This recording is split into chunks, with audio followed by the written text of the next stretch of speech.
ஸ்தோத்திரம். இந்த அருமையான நேரத்தில் கூட ஆண்டவரை நாம் ஒவ்வொரு நாளும் தியானித்து இருக்கிறோம்.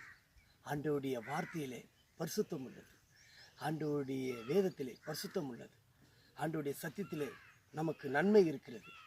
அதனால் ஒவ்வொரு நாளும் நம் ஆண்டவரை நேசிப்போம், ஆண்டவரை துதித்து ஸ்தோத்திரித்து அவர் செய்த சகல உபகாரியங்களை நோக்கி ஆண்டவருக்கு முன்பதாக நாம் விண்ணப்பத்தை எடுப்போம். இன்றைய பரிசுத்த நாளிலே ஆண்டவர் நமக்காக கொடுத்திருக்கிற 2 வசன வாக்குத்தத்தங்களை நாம் பார்க்க போகிறோம். என்னவென்று பார்க்கும் பொழுது, நாம் தாவீது எழுதின சங்கீதம் 15ஆம் அதிகாரம் வசனங்கள் 1, 2 நாம் வாசிக்க கேட்போம். கர்த்தாவே, யார் உம்முடைய கூடாரத்தில் தங்குவார்?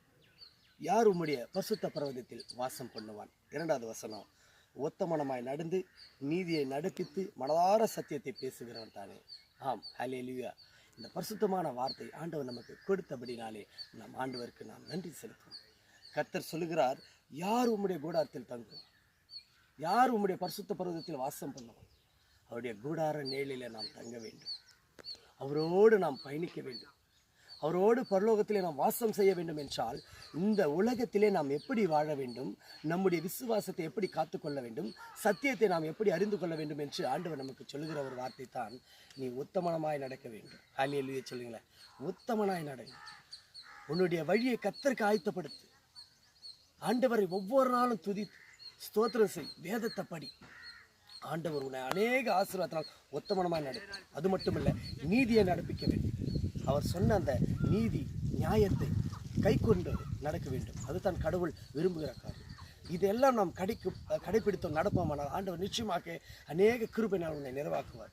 அது மட்டுமல்ல, நாம் பேசுகிற அந்த பரிசுத்தமான வார்த்தை மனதார பேச வேண்டும். ஹல்லேலூயா. மனதார சத்தியத்தை பேசுங்க. சத்தியம் உங்களை விடுதலையாக்கும்.